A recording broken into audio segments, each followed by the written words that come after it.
a new rule in the Maldives, and we're like, would this work on the African continent when you actually ban use of cigarettes for a particular generation? What they've done is that they want to create what they call a smoke-free generation. Imagine that. But it's almost like choosing a selection of the population and saying only you guys can smoke, and you guys, it's not permitted for you guys. So those who are born from the 1st of January 2007 are prevented from buying, selling and using tobacco.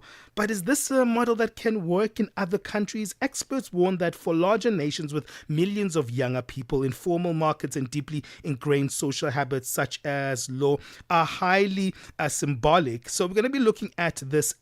Will this policy actually work? We're joined by Dr. Kgosi Letlape, who is an ophthalmologist and healthcare leader. Thank you so much, Dr. Kgosi, for joining us here on Channel Africa. Good morning to you and good morning to the listeners. Hey, this is an interesting law. One generation can smoke, another one doesn't. How does that work? Would that actually be beneficial? If it was possible to implement it, it might be beneficial. So anything that you could do to educate people so that they choose not to smoke would be beneficial. When you force a particular group not to smoke, it means you are not in a democracy, because in a democracy, it would be impossible to implement a law like that. Why? Remember, if you're born after 2007, if you're born in 2007, it means today you are 18 years. So there'd be 18-year-olds that in our country that would get married, that would go into contracts, that could do anything, that could vote, but they can't smoke. And we have a law of equality in this country. What would be the basis of discriminating against other adults that can make informed decisions? So the implementation would be a problem. So it's just pie in the sky, and it's something that was mooted even in New Zealand, but would never really work. You know, before we go into whether this would work or wouldn't work, obviously there are, so many dynamics in play. I want to speak about building the habit, because smoking is a habit like many others.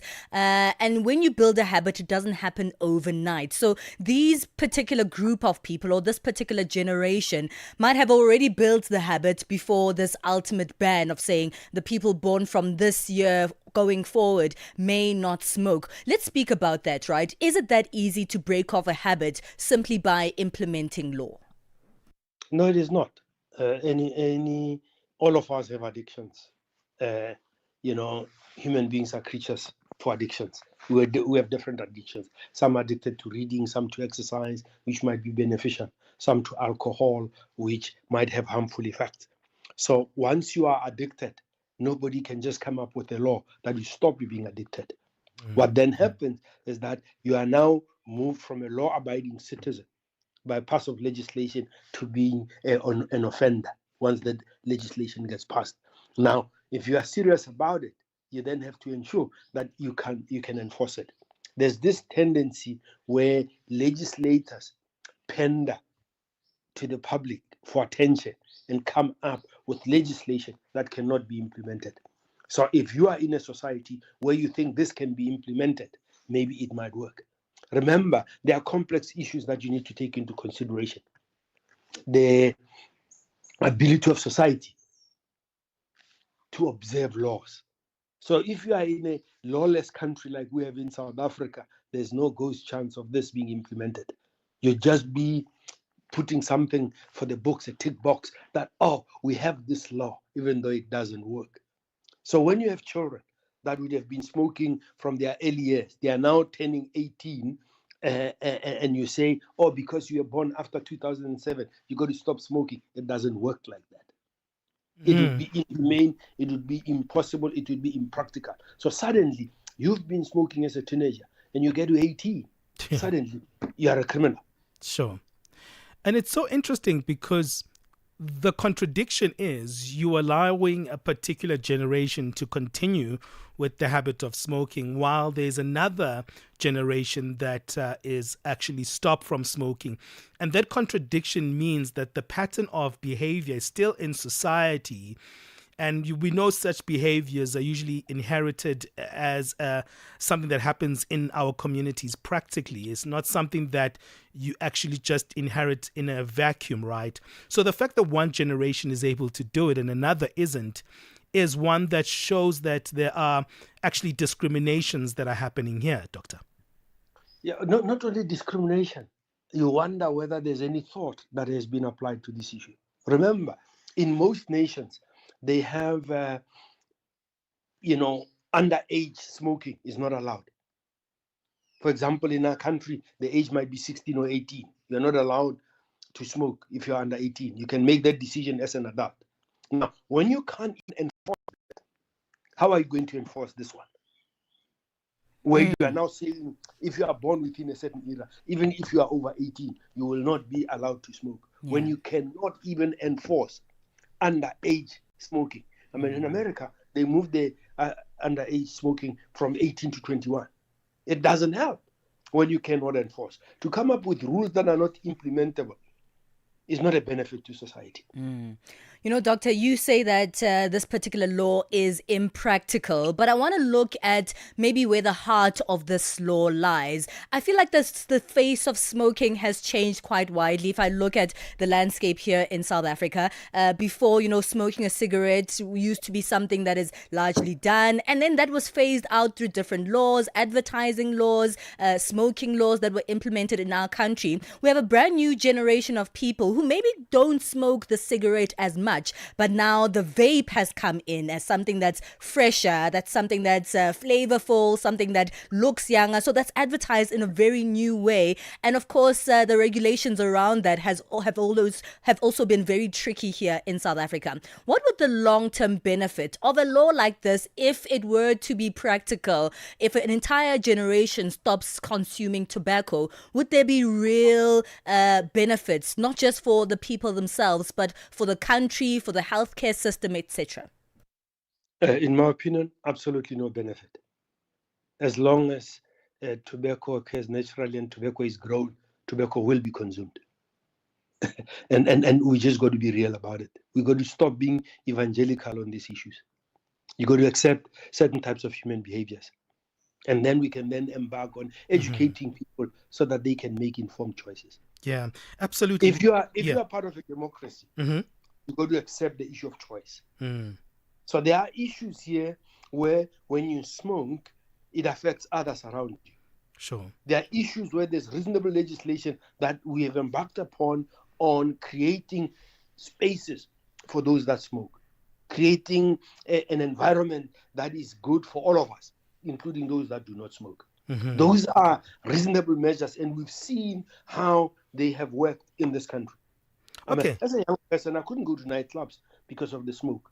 So once it became available, I was able to go to entertainment places, even though I'm not a smoker, so that there would be a restricted area for smoking.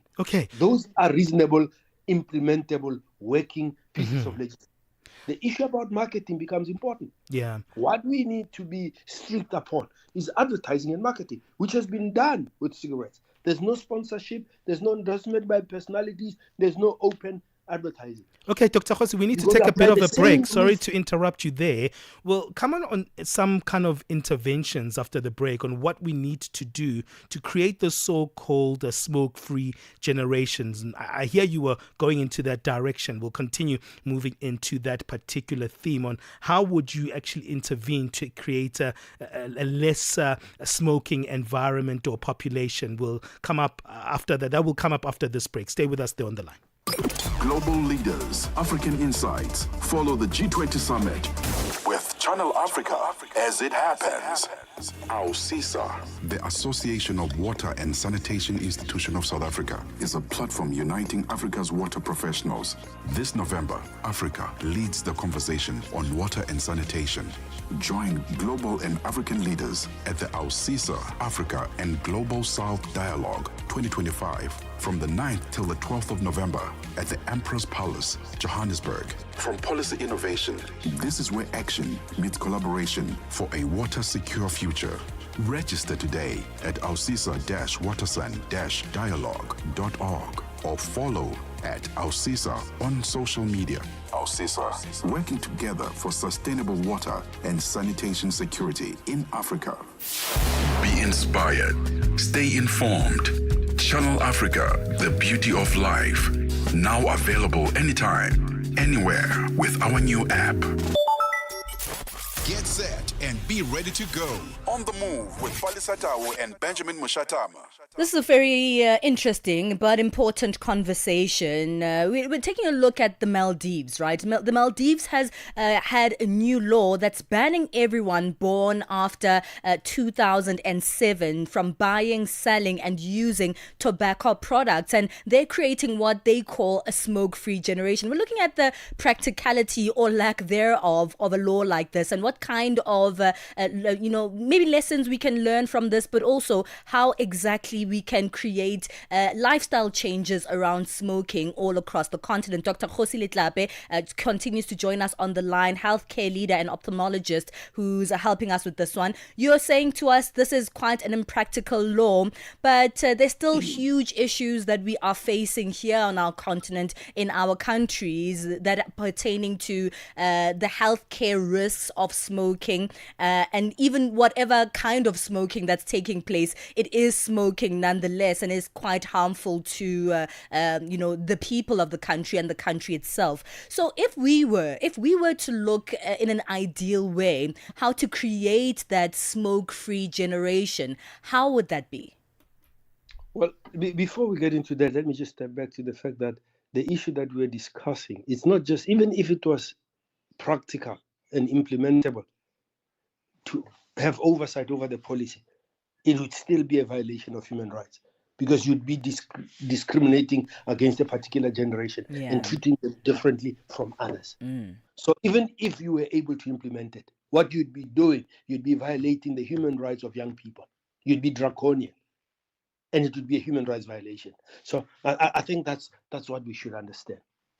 The second issue is, when scientists determined smoke-free, when the WHO spoke about smoke-free environments, they were realistic about the fact that you cannot eradicate use of tobacco in a society. So what they were aiming for is a reduced prevalence of tobacco use. So they were aiming for any country that can reduce tobacco use to less than 5% of its population. It would then be regarded as having achieved a smoke-free environment. So it wasn't a total absence of smoke, because that is not achievable. Well, so we must understand the notion of smoke-free as was used before. It was not in an absolutist manner. There might be people that might think that you can go to zero, use smoke-free being 0%. When smoking is legal and the product is legal, that's not going to happen. And people produce it. That's not going to happen. That's illogical. So let's understand that countries are urged to try and reduce the prevalence of smoking to 5% or less in their society. Let me hasten to add that there are some countries in Africa where smoking prevalence is less than 5%. So in terms of that definition, they are already smoke-free. So what they should be embarking upon is ensuring that they lower that percentage, and more importantly, that they don't go above 5. Okay, that sounds very interesting. That brings me to the question of then, how do you do it in a way that is democratic, in a way that also helps the population of a country? What would you need then to enforce that's going to be fair and actually consider everyone's human choice? Okay, I think it might then be pertinent to look at Sweden. Sweden has the same prevalence of use of nicotine in its population like other nations in Europe.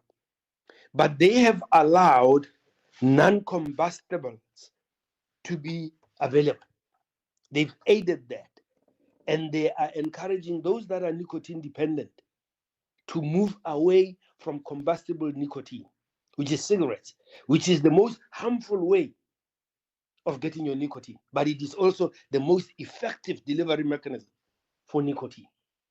So they have been using snuff like we've been using for more than 200 years. And about 50 years ago, somebody took the snuff, put it into a sachet. So you do not combat, there's no combustion with snuff use. Mm-hmm. But there are other challenges with harmful chemicals like nitrosamines. So the Swedes have been able to understand that the biggest problem is with combustion. They've not banned combustion, but they've allowed an environment where alternatives to combustible nicotine are made readily available and affordable. And what they have achieved is that the Swedes are the first Western nation that still has about nicotine use of around 15 to 16%. But the combustible cigarette component of that nicotine use has now reached the desired levels of 5% or less.